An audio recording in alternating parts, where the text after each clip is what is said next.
This video falls under fair use. Fair use allows commentary, criticism, and reactions. What's up, back with another one.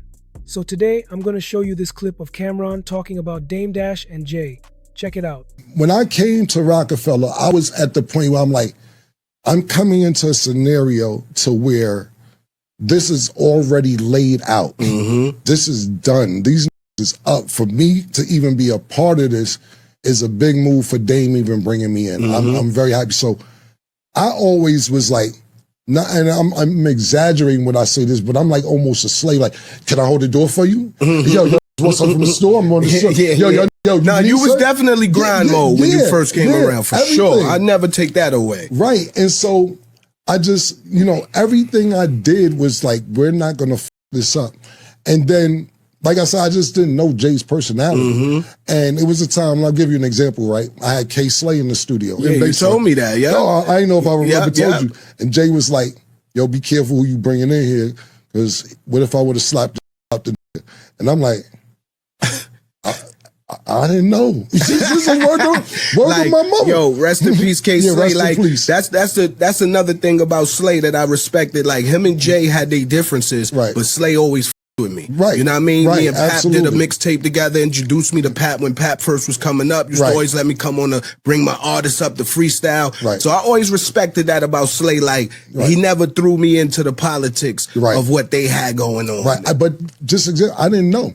But I knew K Slay had the drama hour where he's playing all the diss records. But it wasn't like he would play Nas records and not play Jay records. But I guess Jay was like, if you play Nas records, don't play whatever. I didn't know that.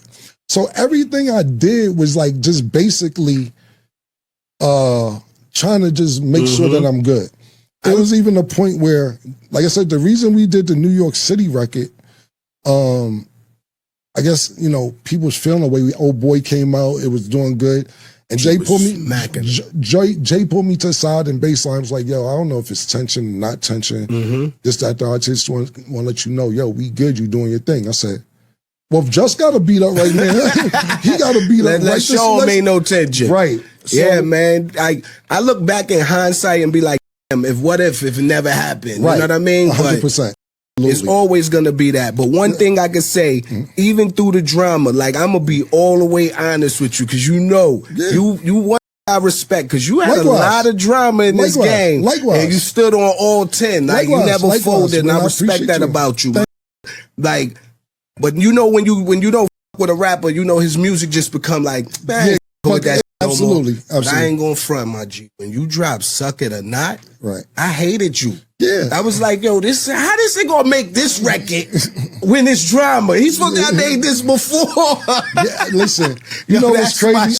I seen an interview with you one time, and you was reading some of my lyrics, and you was like, man, I don't know about this bullshit, and just threw it out. I was bullshit. I was hating. No, but I was hating. It was not. It had to be that. I understand. You had to be where you had to be at that time. It's team. At that time, it was a little tension, man. I'm glad we put that behind each other. To see y'all at the, what was it, the B-Sides 2 concert? My G, man. Like, that was on for the city. That was big, man. That was super dope, man. Like, when Cameron joined The Rock, he entered a world that was already well established under JC and Dame Dash, two figures who had built a powerful empire and changed the landscape of hip-hop. For Cameron, joining that movement was a major moment in his career, and he approached it with humility, understanding that he was stepping into a system that was already operating at a high level. He described himself as almost a servant during that time, eager to help and contribute in any way possible, determined not to disrupt the foundation that JC and Dame had created. Despite his drive and gratitude, Cam admits that he did not fully understand JC's personality or how the inner workings of The Rock functioned. One moment that stands out to him is when he brought DJ K Slay to the studio without knowing there had been tension between JC and Slay. JC cautioned him to be careful with who he brought around, and that interaction made Cam more aware of the political sensitivities within the camp. Even so, he respected Slay for always treating him fairly and not dragging him into conflicts.